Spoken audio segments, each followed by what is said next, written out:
When two of the most electrifying players in women's college basketball collided inside the hardwood, it wasn't just another game. It became a matchup that people would talk about for ages. On one side, you've got Paige Bueckers, the playmaker extraordinaire who carries a shooting stroke that is smooth and silky as a grade A butter. Paige Bueckers, it's in her blood. And on the other, you've got Caitlin Clark, a scoring machine with unlimited range and a killer instinct as cold as the Siberian winter. For history, there it is!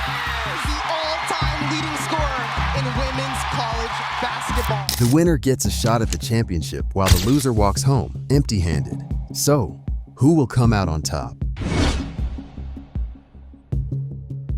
But before we get to the clash of the Titans, we need to dial back a bit to 2019 to see how the pieces fall into place.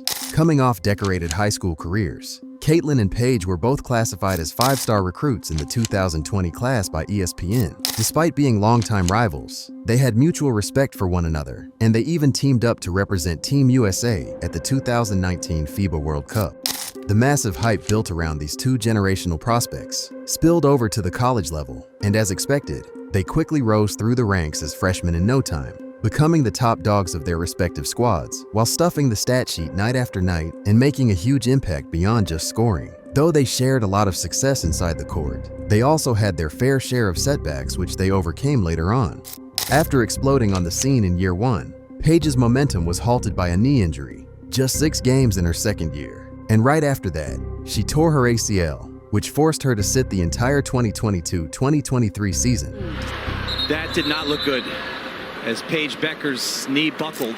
Despite playing just 17 games in the last 2 seasons, Paige conquered the odds as she fully bounced back as a junior, averaging career highs in points, rebounds, and blocks. Meanwhile, the Iowan superstar became a polarizing sports figure, as some people believed that the media was just hyping her too much. But for every criticism and raised eyebrow that she has received, Caitlin clapped back by shattering one record after another and filling her trophy case to the brim with countless individual accolades. Though everyone knows that Caitlin was the big dog of college basketball at that time, legendary coach Gene Auriemma disagreed with that notion by declaring that Paige was the face who ran the place. You know, we have the best player in America. The numbers say that she is, and everybody that watched knows it. That controversial statement set the tone for their match somewhere down the road. Paige's coach believes that she's the best player in America. Meanwhile, the other one's mission is to prove it otherwise, because in Caitlin's head, she's not just the best player in America, but the best player in the world. It was only a matter of time before the unstoppable force met the immovable object, and eventually, they crossed paths at the Final Four of the 2024 NCAA tournament. Before the highly anticipated matchup, both teams made the necessary adjustments to counter each other's game plan. Knowing that Caitlin was going to be the focal point of UConn's defense, the Hawkeyes coach, Lisa Bluter, got CC to play more off-ball so she could still contribute offensively at a high level, even though she's going to be often denied as the primary ball handler. On the other end, the Huskies tapped their young guns, KK Arnold and Ashlyn Shade, to help out Bueckers on scoring and the defensive side of the ball as well. Right from the jump, the Hawkeyes executed just like how Bluter drew it up, as Caitlin scored inside in the very first possession of the ball game, coming from an off-ball action. Off the ball more, here's Clark driving And also, right on cue, Shade and Arnold responded with back-to-back baskets, before Paige joins the jump shot party by knocking down a 15-footer of her own. Bueckers, mid-range, sure. The momentum clearly shifted in the Huskies' favor after hitting those buckets, and Nika Moule also dropped a couple of long bombs to widen their lead. Mule will fire, and hit. After hitting the opening bucket, the Huskies tightened up their screws defensively on Caitlin, denying her the ball and hard hedging her at every opportunity, forcing her to give up the rock and let somebody else make the play. UConn's strategy seemed to work early on, as they took a 5-point lead at the end of the opening quarter.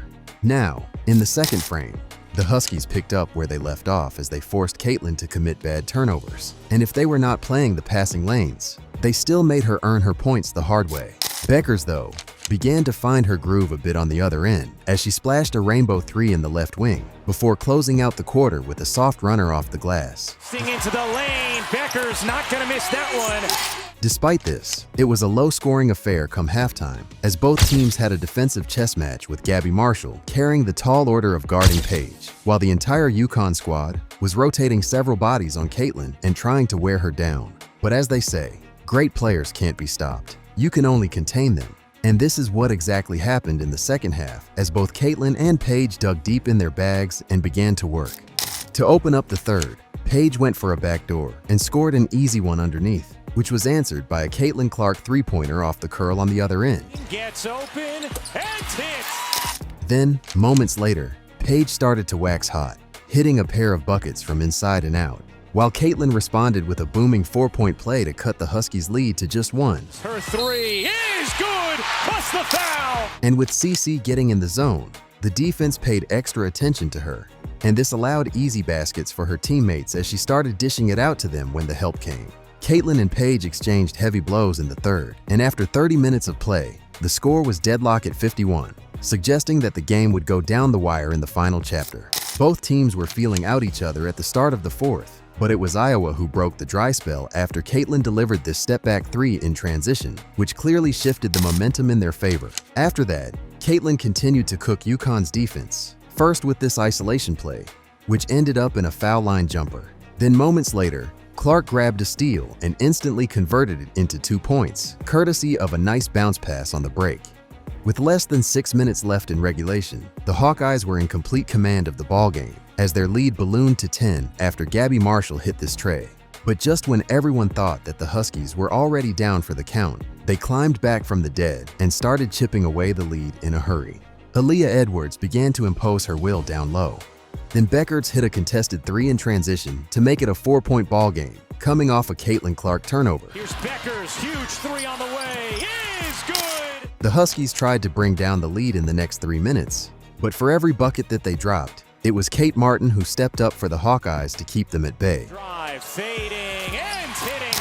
Still down by 4 with less than a minute remaining, it looked like Iowa had this game already in the bag. But a big-time stop from Edwards changed all of that, as it led to a cold-blooded Nika Mull three on the other end. Through Mule, a three is good! Now with a chance to finally close out the game, the Hawkeyes fumbled the opportunity as they turned the ball over yet again, giving the Huskies a real shot to execute a winning play that would ultimately ice the game. With 9.8 seconds left on the clock, the Huskies ran a decoy, flare screen action, which would have opened up Bueckers on the wing for a catch-and-shoot three, or allowed her to dump it off Edwards on the roll once the help defender showed up.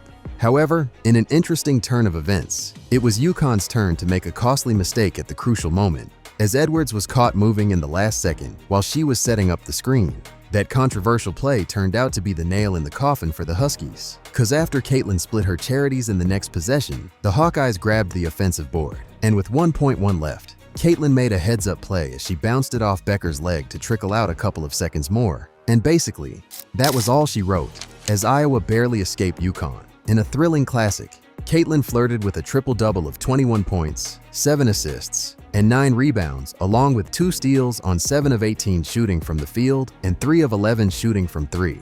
Meanwhile, Bueckers held her own with 17 points, 3 assists, and 4 rebounds, while shooting 41% from the field and 37% from downtown. The game could have definitely gone either way, with both teams having their fair share of costly errors, as well as golden opportunities to win the ballgame. But in the end, it was Caitlin Clark's leadership and the Hawkeyes' composure that reeled them to victory. This hard-fought game cemented Caitlin's status as the top player in the nation, and although it was a big loss for UConn, their future still looked bright with Paige Bueckers returning to the program as a senior, giving the Huskies one more shot at the title before she turns pro next year. Unfortunately, this will not be my last senior night here at UConn.